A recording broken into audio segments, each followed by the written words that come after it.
എന്റെ പ്രിയമുള്ളവരെ, അള്ളാഹു നമ്മളെ സൃഷ്ടിച്ചത് എന്തിനു വേണ്ടി എന്നറിയുമോ? അള്ളാഹു നമ്മളെ സൃഷ്ടിച്ചിരിക്കുന്നത് എന്തിനു വേണ്ടി എന്നറിയുമോ? അള്ളാന്റെ ഖുർആൻ പറയുകയാണ്, ഇന്നാ ഖലഖനൽ ഇൻസാന മിൻ നുത്ഫത്തിൻ അംശാജിൻ നബ്തലീ. അള്ളാഹുവിന്റെ ഖുർആൻ പറയുകയാ, നിന്നെ ഞാൻ സൃഷ്ടിച്ചിരിക്കുന്നത് പരീക്ഷിക്കുന്നതിന് വേണ്ടിയാ. അള്ളാന്റെ ഖുർആൻ പറയുകയാണ്, മനുഷ്യ നിന്നെ ഞാൻ സൃഷ്ടിച്ചിരിക്കുന്നത് പരീക്ഷിക്കുന്നതിന് വേണ്ടിയാ. ഇന്നാ ഖലഖനൽ ഇൻസാന മിൻ നുത്ഫത്തിൻ അംശാജിൻ നബ്തലീ. നിന്നെ ഞാൻ സൃഷ്ടിച്ചിരിക്കുന്നത് പരീക്ഷിക്കുന്നതിന് വേണ്ടിയാ. എങ്ങനെ പരീക്ഷിക്കുമെന്നറിയുമോ? അതും അല്ലാഹു തന്നെ പറഞ്ഞു തരികയാ. ഒരു ഇഷ്ടപ്പെട്ട അടിമയെ, അള്ളാഹു സ്നേഹിക്കുന്ന അടിമയെ അള്ളാഹു എങ്ങനെയാണ് പരീക്ഷിക്കുന്നതെന്ന് ഖുർആൻ പറഞ്ഞു തരികയാണ്. وَلَنَبْلُوَنَّكُمْ بِشَيْءٍ مِّنَ الْخَوْفِ وَالْجُوعِ وَنَقْصٍ مِّنَ الْأَمْوَالِ وَالْأَنفُسِ وَالثَّمَرَاتِ وَبَشِّرِ الصَّابِرِينَ. അള്ളാഹു തന്നെ പറഞ്ഞു തരികയാ, ഞാൻ എന്റെ അടിമകളെ പരീക്ഷിക്കുന്നത് എങ്ങനെയെന്നറിയുമോ? അവന് ഭയം കൊടുത്ത്, അവന് വിശപ്പ് കൊടുത്ത്, അവന്റെ സമ്പത്ത് നഷ്ടപ്പെടുത്തി, അവന്റെ കച്ചവടങ്ങൾ മുഴുവനും ഞാൻ തകർത്തിട്ട്, അവന് രോഗങ്ങൾ കൊടുത്തിട്ട്, സ്വന്തം മക്കളുടെ മയ്യത്ത് വാപ്പയെ കൊണ്ട് കബറടക്കിപ്പിച്ചിട്ട് അള്ളാഹു തന്റെ അടിമകളെ പരീക്ഷിക്കുമെന്ന് ഖുർആൻ പരിചയപ്പെടുത്തുമ്പോൾ ഒരിക്കലും നീ പേടിക്കണ്ട.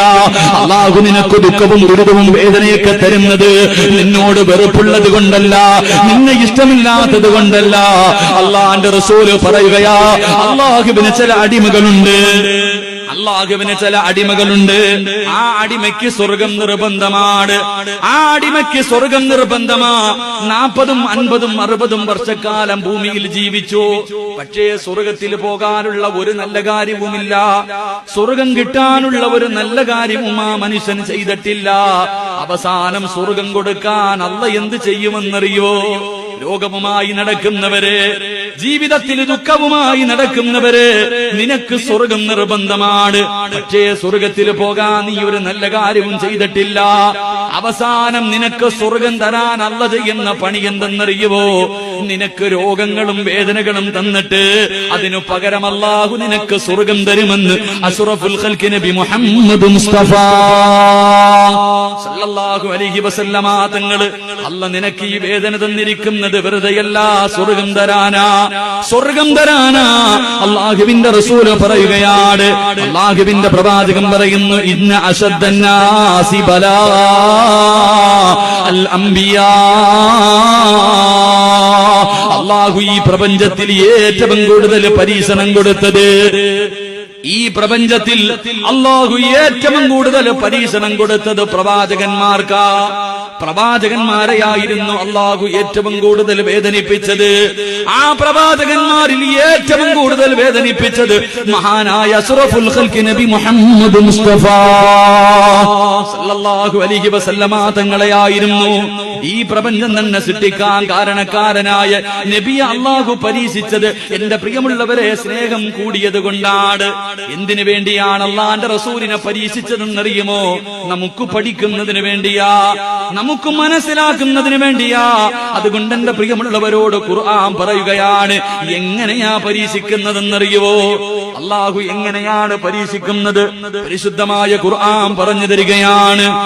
അല്ലാഹുവിന്റെ ഖുർആൻ പറഞ്ഞു തരികയാണ്, വലനബ്ലുവന്നകും ബിശൈഇൻ മിനൽ ഖൗഫ്. അല്ലാഹു ഭയം നൽകിയിട്ട് പരീക്ഷിക്കുകയാണ്. അല്ലാഹു തന്റെ അടിമകളെ ഭയം കൊടുത്തിട്ട് പരീക്ഷിക്കുകയാ. ഏറ്റവും കൂടുതൽ പരീക്ഷിച്ചത് ആരെയായിരുന്നു? മഹാനായ അഷ്റഫുൽ ഖൽഖായ തങ്ങളുണ്ടല്ലോ.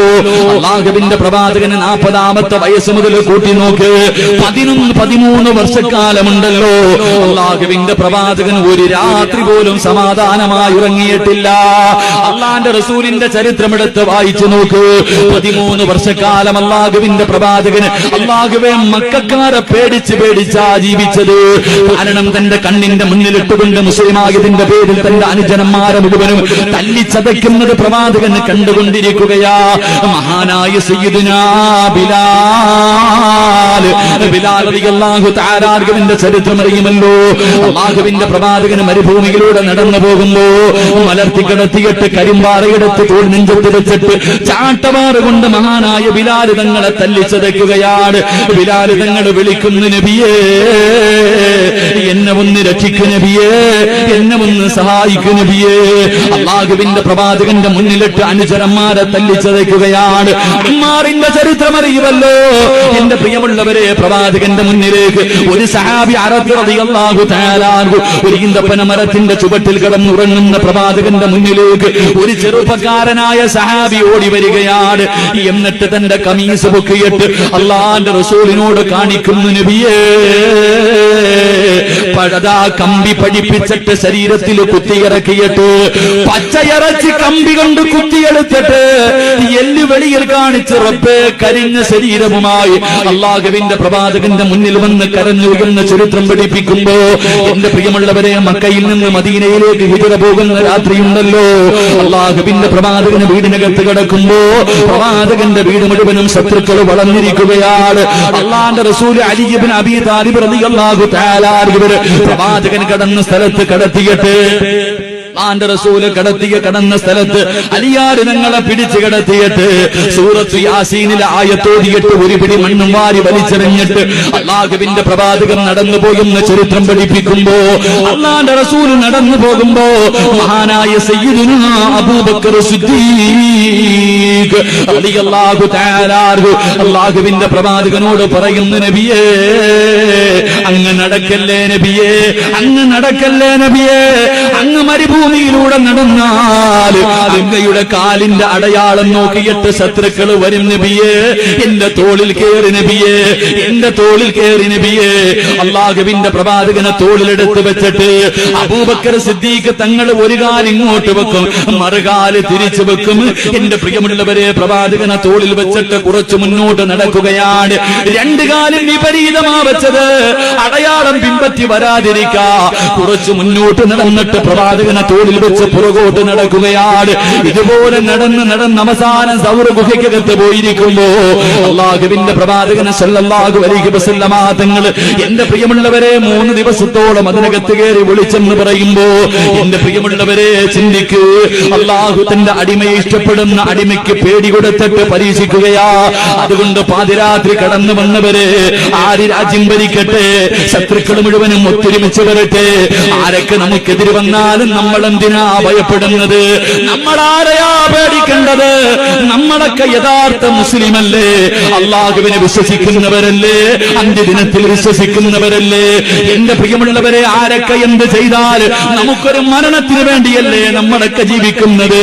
ഈ ലോകത്ത് നിന്ന് യാത്ര പറയുമ്പോ ചിരിക്കുന്ന മുഖത്തോടെ മയ്യത്ത് കാണാൻ വരുന്നവന്റെ മുഖത്ത് നോക്കി പുഞ്ചിരിച്ചിട്ട് റബ്ബിന്റെ സ്വർഗം കണ്ടിട്ട് പടച്ചവന്റെ സ്വർഗത്തിലേക്ക് പോകാൻ കാത്തിരിക്കുന്നവരെ, നമ്മൾ ആരെയും ഭയപ്പെടണ്ട, അല്ലാഹുവല്ലാതെ ലോകത്തൊരാളെയും നീ പേടിക്കണ്ട.